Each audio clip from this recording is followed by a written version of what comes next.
Hey everyone, my name is PomminP, or P for short, and this is a Pokemon Black 2 Hardcore Nuzlocke using only water types. But before we get started, I am going to go through my rule set for Hardcore Nuzlockes. My rule set is on screen, but I basically follow the traditional Hardcore Nuzlocke rule set. But I do want to be completely transparent before we get started and let you guys know that I do use rare candies in all my runs. I also use the species clause, meaning I can reroll duplicate encounters, but I can only use one of each individual evolution line. Okay, let's get into it. We head up to meet Bianca and get our starter. Since this is a water type only challenge, of course, we pick Oshawott, who I go ahead and name Atlantic. Atlantic has a rash nature, which is plus special attack and minus special defense, which is actually pretty solid. Right after that, we go to fight Hugh and his Snivy, who he raised from an egg. Now, I think this is a little unfair. I literally just got my Oshawott like 5 seconds ago, but whatever. We trade some tackles and some leers back and forth until we take down his Snivy, level up to level 7, and learn Water Gun. Now, on the way to the next town, we hear voices from the sky. God, is that you? Please. That aren't God and turn out to be Alder. He gives us a weird little once-over, but it's fine. We're going to fight Hugh again. Now, Hugh Snivy still doesn't have any grass type moves, so it's still not a challenge at all. It's basically a who can press tackle the most contest, which we end up winning because we're a few levels higher. So take that, Hugh, I guess. Moving on, we catch our second encounter, a Psyduck who we name Pacific. Now, not having Cloud9 does kind of suck, but comboed with the fact that it's a neutral nature and Golduck's actually pretty underrated in my opinion, it's not the worst encounter in the world. Now it's time to take on Charon for our first gym badge. He leads Patrat and I lead Pacific with an Oranberry. Pacific fires off a water gun for around 40% as a tackle does about a fifth. A second water gun brings Patrat into potion range as a second tackle leaves us just out of Oranberry range. As Charon heals to about 80%, we hit Patrat right back into the yellow. I think another water gun will probably take it out here, but it leaves Patrat with just a sliver. A fourth water gun finally drowns the Patrat and Charon brings out Lillipup second. Water gun does about a quarter, but Lillipup uses Work Up, which can get kind of scary if it sets up a few more. Pacific uses Disable, but gets outsped, causing us to disable Tackle. Now we're forced to swap, so Atlantic comes in and takes a hard bite for about a third. A follow-up bite activates Atlantic's Oranberry, but a critical hit Water Gun potentially saves the run and brings out Charon's last Pokemon, a Pidove. A Water Gun does over half, and since it just uses Work Up, this battle is over.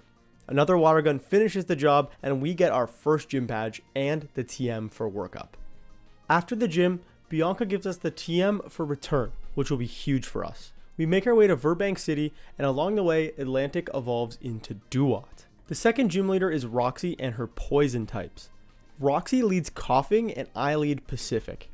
A critical hit Confusion takes Coughing down in one shot, giving Pacific enough XP to level up to 20, and bringing out her second Pokemon, a Grimer. Another Confusion does a little less than half, but it also causes a Confusion. The luck on this duck, am I right? The Grimer hits a light Venoshock through Confusion, but a second Confusion brings Grimer down to what must be 5 HP, which causes it to take itself out. Last is Whirlipede, but I have a plan for it. Pacific uses Disable, but surprisingly outspeeds Whirlipede. A Venoshock brings Pacific into the yellow, but an Oranberry keeps us relatively healthy. We try Disable again, but a Protect causes it to fail again, so I press Disable again, and it disables Protect. Fantastic. A Venoshock takes Pacific to 18 HP, and Pacific tries to disable another move, which is not how the move works. A Venoshock brings Pacific to 3 HP, and now I decide to switch. Another Venoshock on the switch does about a quarter, and now I'm starting to sweat. A Water Gun also does about a quarter, but another Venoshock brings us just above half. After a Water Gun brings Whirlipede to just above half as well, Atlantic takes another Venoshock that leaves us in the yellow after Oranberry recovery. But it gets even worse when another Water Gun is just cancelled out by a Citrus Berry. Another Venoshock brings us to 11 HP, and we get an insane crit at the last moment and knock out Whirlipede with a Water Gun. That was a high roll crit too. We barely survive a wipe and claim our second gym badge and the TM for Venoshock. After we get scouted to become a movie star in what is clearly the best part of the game, Pokestar Studios, we have to chase around Team Plasma for a second before Roxy's dad sails us to Castelia City, home of the 3rd gym. We grab some useful items here, like the Mystic Water, Twisted Spoon, and the HM for Strength. We also get to catch our next encounter, an Eevee who we name Red. We can't get a Water Stone until before the 4th gym, so she gets to sit in the box while we face our biggest challenge yet. So we're gonna have to pull out some crazy strats. Berg leads Dwebble and I lead Pacific. A Water Pulse brings Dwebble to Sturdy, but a Rock Polish and Barrier Recovery means it'll outspeed us next turn. Pacific takes a fairly soft Night Slash and finishes it off with a second Water Pulse, bringing out Leavanny second. This is where our plan begins. I call it Operation Get Lucky. Pacific uses Flash after dodging the first Grass Whistle. We only get one off before we get put to sleep by the 55% accurate move. Okay, so the plan's not looking too good. Leavanny misses a Razor Leaf on Pacific's second turn of sleep, and she misses another one as we wake up to hit a second Flash. Our Razor Leaf finally connects, but we hit a third Flash afterwards. Okay, the plan is back on. It's Atlantic's time to shine. He takes a hard Razor Leaf for 3/4 on the swap. Unlucky, but we need to think positively. The plan here is to stack super effective Fury Cutter damage, and hopefully it takes it down in 4 hits. In hindsight, Return probably does more damage. That's a misplay on my part. But we connect with the first couple before missing the third, and get taken down by another Razor Leaf. Pacific comes back in, but the first Razor Leaf connects and brings an end to attempt 1. This time, Atlantic has a Brave nature, which is plus attack and minus speed. Another big change is that this time we catch an Azurill, who we name Eerie. She has an Impish nature, which is plus defense and minus special attack, which is fantastic for an Azumarill, especially with huge power. After running around for a little bit, Eerie decides that she likes me enough to evolve into Meryl, who is now a Water type. It's time to take on Charon again. I lead Eerie, and again, Charon leads Patrat. Eerie sets up a defense curl to boost the power of Rollout, as Patrat uses a workup. We use a second defense curl just in case Patrat gets a few workups off, and it does, using a second one. We lock ourselves into Rollout, which does about a third on the first turn. Patrat uses workup again, and it's all for nothing as a second Rollout knocks it out, bringing in Lillipup second. The third turn of Rollout almost knocks it out in one hit, but it survives on a sliver. Unfortunately for Lillipup, it's pointless because the fourth turn of Rollout knocks it out, bringing in Pidove last. Pidove doesn't stand a chance against a fifth turn of super effective Rollout as it goes down in one shot. That gives us our first gym badge once again, and a pretty easy one. On the way to Verbank City, Eerie evolves into a Azumarill and we head to take on Roxy again. She leads Coughing and I lead Eerie. I set up a workup to boost our attack and take a fairly soft Venom Shock for about 10 HP. Eerie then uses Defense Curl to boost Rollout, but gets hit by a critical hit Venom Shock, bringing us to just above half. Rollout does a little more than half on the next turn as we tank a Soft Assurance. Another Rollout KOs the Coughing and brings in Grimer second. The third turn of Rollout instantly KOs the Grimer and brings in Roxy's ace, Whirlipede. A Venom Shock does decent damage, but a super effective fourth turn of Rollout KOs, and that wins us our second gym badge.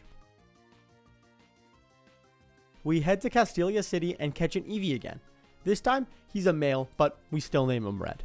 We grab all the same items again, and it's time for Berg round 2. Berg leads Dwebble and I lead Eerie. We set up a workup as Dwebble hits a light feint attack that is half recovered by our newly acquired leftovers.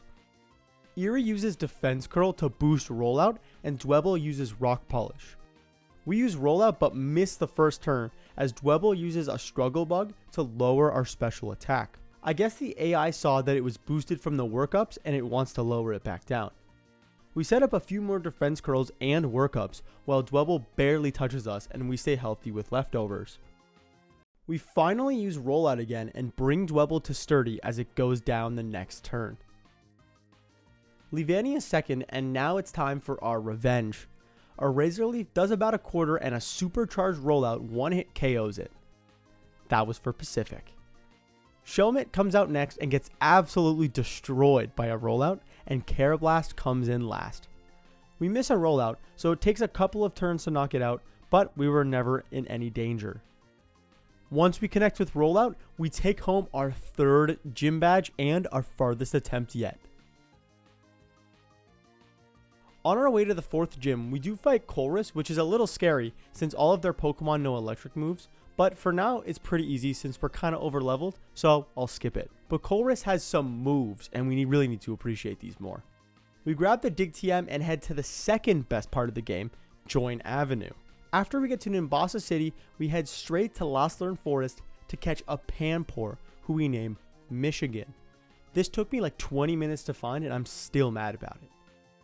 We carefully win some battle subway single battles to get some BP and use them to get water stones to evolve Michigan into Simipour and Red into Vaporeon.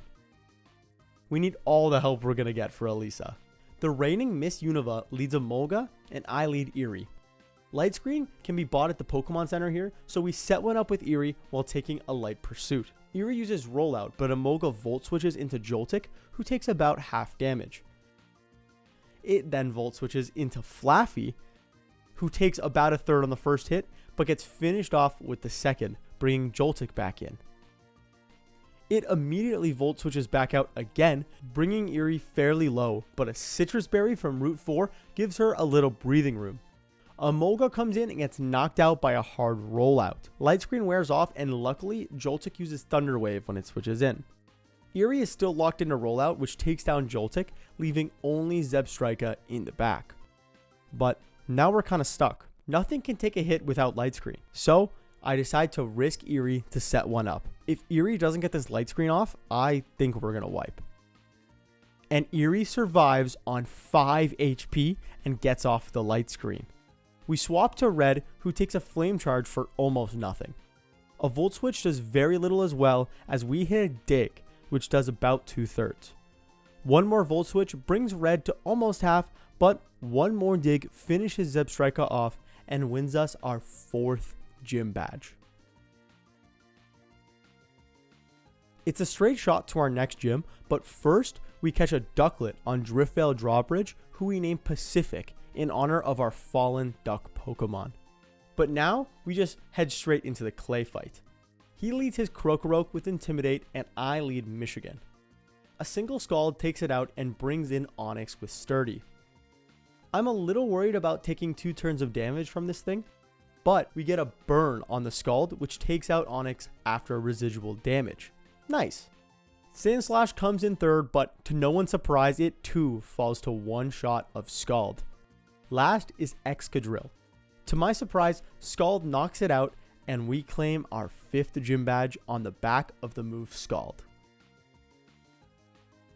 We need to do a couple of things before the next gym, 2 of those being the Pokemon World Tournament and the Team Plasma Frigate, but both of those levels are super low, so we're skipping them. Charon does give us the HM for Surf, which opens up some new encounters for us, mainly an Impish Frillish from Verbank City, who we name Ontario. After we work our way through Chargestone Cave, it's time to take on Skyla. She leads Swoobat and I lead Red with an Expert Belt. Swoobat hits a hard Acrobatics, but an Aurora Beam does almost enough for a one-shot. Instead of heal locking it, I get greedy and I set up an Acid Armor. And I'm immediately punished as it goes for a special Energy Ball on the next turn. I bring it back to the Red with an Aurora Beam. I swap into Pacific, who takes a light Acrobatics before finishing it off with a Surf. Next is Sigilyph. I try to use Feather Dance to drop its attack, but a Hypnosis puts us to sleep. Sigilyph uses Psychic on my 2nd turn of sleep, and on the 3rd turn of sleep. Great. I swap into Erie, who takes a light Air Cutter. A hard Psychic connects, but we set the Rain up. I decide to risk the crit and go for a Rain boosted Aqua Tail. Oh. Well, I swap into Atlantic, who takes a Psychic on the switch. A return does about a third, but another Psychic forces me into another swap. Michigan comes out to take an air cutter, but this isn't looking good. A bite nearly knocks it out as Michigan falls asleep. At this point, we need a free swap or an early wake up, so we gotta risk it. Luckily though, Michigan wakes up after one turn of sleep and finally KOs the Sigilyph with another bite. Third is Skarmory. I switch into Ontario, who takes a bit of damage from an Aerial Ace. I use a soft brine as an Aerial Ace brings me below half. I know that I can out recover Aerial Ace damage if I dodge some crits, and that's honestly my only play at the moment. Thankfully though, I get a crit of my own and Skarmory goes into the yellow after berry recovery. One more Aerial Ace makes Brine do double damage and we take down Skarmory, bringing in Skyla's last Pokemon, Swanna. An Air Slash brings us low, but Recover keeps us healthy. A useless Feather Dance means we get back to full HP on the next turn with another Recover. I decide to fish for an Omni Boost, which I actually get on the next turn after taking an Air Slash for a small amount of damage. A second Ominous Wind brings Swanna to just less than half after a berry. A third Ominous Wind just barely doesn't KO, but after a turn of Recover to be safe, we finally knock it out and win our 6th and scariest gym badge yet. After flying to Lentimus Town, grabbing the TM for Shadow Ball, and traversing our way through Reversal Mountain, we arrive in Undella Town, where we can get a few more encounters. First, a Staryu, who we named Superior in Undella Town, and second, a Whalmer named Huron that we catch in Undella Bay. We fly back to Espertia Town and grab this Water Stone on Route 19 to evolve Staryu into Starmie. We grab the TM for Psychic, check the wrong Route 13 Hidden Grotto for a Spheal, meet up with Professor Juniper, and get to the village bridge. Here, you meet a Nuzlocke. Let's call him Salamence HD, and he's won 999 battles in a row. Of course, we make him wipe. Next, I spend an hour trying to get a 5% Lapras from Whirlpools on the village bridge, but I give up after getting 3 5% Azumarils instead. I'll be back soon enough though. I do, however, catch a Buizel on Route 11 in much less time, who I name St. Lawrence, and immediately evolve him into a Floatzel. Next, I go grab 10 shards here in Nimbasa City so I can teach Erie Ice Punch for the next gym. And speaking of it, let's take on Drayden. Drayden leads Druddigon and I lead Erie. I use Work Up and take a Crunch for less than half. A +1 Ice Punch takes it out in one hit and brings in Flygon. It hits hard with an Earth Power, which is partially recovered by a held Citrus Berry. One more Ice Punch takes out Flygon and brings in Altaria third. A Cotton Guard means it survives an Ice Punch on the first turn, but thankfully it misses a Sing on the next turn, so we can take it out with another Ice Punch. Last up is Haxorus. An Ice Punch nearly takes it out, but a Dragon Tail forces Erie out and brings in Ontario. This thing has Shadow Claw, so we immediately swap into St. Lawrence, who takes the Shadow Claw that luckily didn't crit. An Ice Fang finishes off Haxorus and wins us our 7th gym badge. Team Plasma freezes Opelucid City, which is ironic, and we take them out pretty easily. We head through the Marine Tube and get to Humalao City, the location of the 8th and final gym. Before that, we get a new encounter, a Remoraid from Route 21 who we name Golf. Golf has pretty solid coverage, so he'll be really helpful moving forward. Speaking of, it's time to take on Marlin and his water types. He leads Wailord as I lead Golf. It outspeeds and hits a solid Earthquake as we retaliate for a Charge Beam, which does a little over half and gets the special attack boost.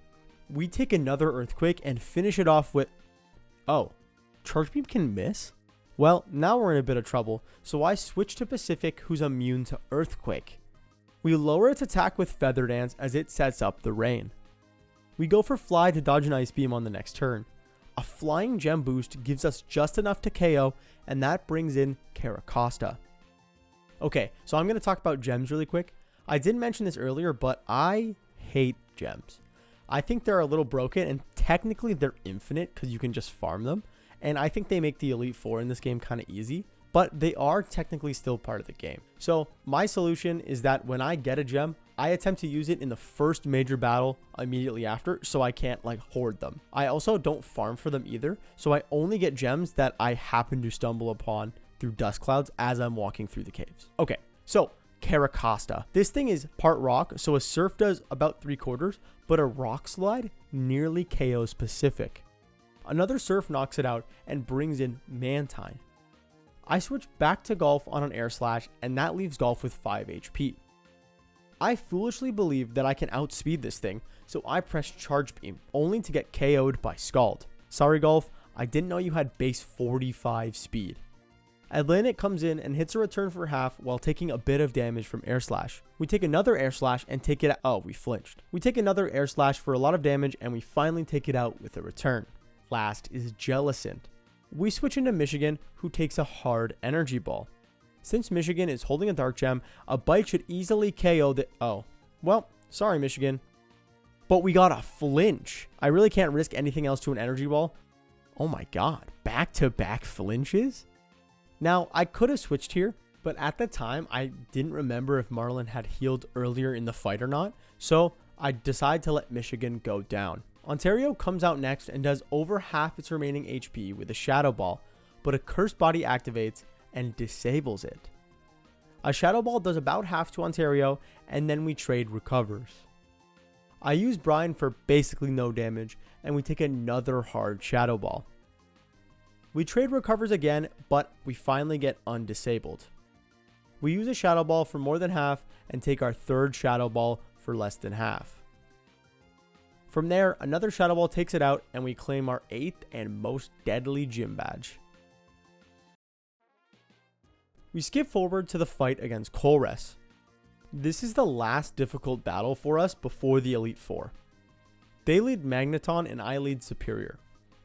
We set up a light screen to deal with the electric attacks, but a Thunder Wave paralyzes us. We switch into Red, who takes a Volt Switch, bringing in Magnezone. We go for a Dig, which Magnezone survives thanks to Sturdy. Red also gets paralyzed after being hit with a Thunder Wave. Colress uses a full restore, so we use a quick attack to break the Sturdy. I decide to stay in and risk the crit by using Dig again, which goes unpunished as I take Magnezone down, bringing in Klinklang. With its held air balloon, we are in a bit of a tough spot. Unfortunately, Red needs to take one for the team here and use quick attack to pop the air balloon. A Thunderbolt takes Red down, bringing the death tally to 3. I'm going to skip the rest of this fight since everything goes pretty smoothly and we'll get to the Elite Four. I also skipped the Getsus fight because it's kind of long and I just stalled with Ontario for basically the whole fight anyways, so I'll save you guys that pain. Before we get to the Elite Four, we do finally catch a Lapras, who we named the Channel. After going through Victory Road, we're going to take on the Elite Four. First up is Marshall. He leads Throw and I lead Superior. A Psychic just barely doesn't take it out, and a super effective Payback hits hard. Fortunately, he does get heal locked, so a Psychic brings it back down to Red, and another finally takes it out. Second is Lucario. I swap to Eerie on a Shadow Ball that does about a quarter. Lucario sets up a Calm Mind as an Aqua Tail connects for 3/4. A +1 Aura Sphere hits hard and would have killed if it crit, but another Aqua Tail takes out Lucario. Third is Mienshao. I switch to Ontario expecting a high jump kick, but it U-turns into Sock. A Payback does less than half, and a Will-O-Wisp connects, and it's time for the Ontario stall. We alternate Recover and Protect until it gets low enough that a Psychic KOs. Get used to this. Fourth is Conkeldurr with Guts, so we can't stall here. A Psychic does about half as it uses Bulk Up. A second Psychic KOs it. Oh a Sliver. Thankfully though, Stone Edge misses. Mienshao comes back out last, and it's time for more fun stall with Ontario. Since the AI sees that Bounce does the most damage, we can dodge the damage with Protect and hit a Will-O-Wisp to slowly chip it down. God, I love abusing stall strats. It's so fun. It finally goes down, and that's 1 out of the 4 Elite Four down. Second is Caitlyn and her Psychic types. She leads Musharna and I lead St. Lawrence. Crunch does less than half, and a Hypnosis connects, but the sleep is cured by a held Chesto Berry. A second Crunch actually crits, so it KOs and we don't have to worry about dodging another Hypnosis. Gothitelle comes in second, and a Crunch does about 2/3. A Thunderbolt almost takes out St. Lawrence, but he just barely survives. A second Crunch knocks it out and brings in Reuniclus third. We swap to Ontario, who is immune to the Focus Blast. A Shadow Ball does over half, but a critical hit Energy Ball almost knocks out Ontario too. Another Shadow Ball connects and knocks out Reuniclus, bringing in Sigilyph fourth. I swap to the Channel, who takes around a quarter from Psychic. Shell Armor means I can't get crit, so this will be a 4-hit KO. We take another Psychic, and a Thunderbolt does pretty solid damage. One more takes it out after another Psychic. Last is Metagross, so we swap in Eerie on a priority Bullet Punch for some light damage. Eerie uses an Aqua Tail, so Metagross doesn't heal, and a Zen Headbutt does a little less than half. One more Zen Headbutt leaves Eerie in the red, but a Superpower KOs, winning us our second Elite Four battle. We take on Grimsley third. He leads Liepard, and I lead Eerie with a new moveset, adding Protect and Brick Break. We Protect on turn 1 to dodge the normal gem boosted Fake Out. A Night Slash does about a quarter on the next turn, but Eerie KOs the Liepard with a Brick Break. Second is Crocodile. A Superpower leaves it with just a sliver, and Earthquake does about half. Since Grimsley is going to heal, we get a free swap into St. Lawrence. He outspeeds and one-shots the Crocodile with an Aqua Tail. Scrafty comes out third. We swap to Atlantic, who takes a Rock Tomb for a small amount of damage and causes Scrafty to take some Rocky Helmet Chip. Atlantic sets up a Swords Dance and takes a payback for a little more light damage. A Crunch does about half of my remaining HP, but a +2 Aerial Ace KOs Scrafty, bringing in Absol fourth. We swap to the Channel, who takes about a third from Night Slash. We use Perish Song, and Night Slash gets cancelled out by the Citrus Berry recovery. Absol sets up a Swords Dance as the Channel does about a third with Thunderbolt. A Protect on the next turn blocks a Night Slash that forces Absol to switch to Bisharp. So this was planned because now we get a free swap into St. Lawrence with Brick Break. A Held's Quick Claw surprisingly lets Bisharp outspeed and hit a strong Night Slash, but a 4-time super effective Fighting Gem boosted Brick Break KOs, bringing Absol back in last. I swap into Ontario, who takes a Psycho Cut for light damage. I go for Will-O-Wisp, but Absol outspeeds and hit a Night Slash that leaves Ontario with just 2 HP.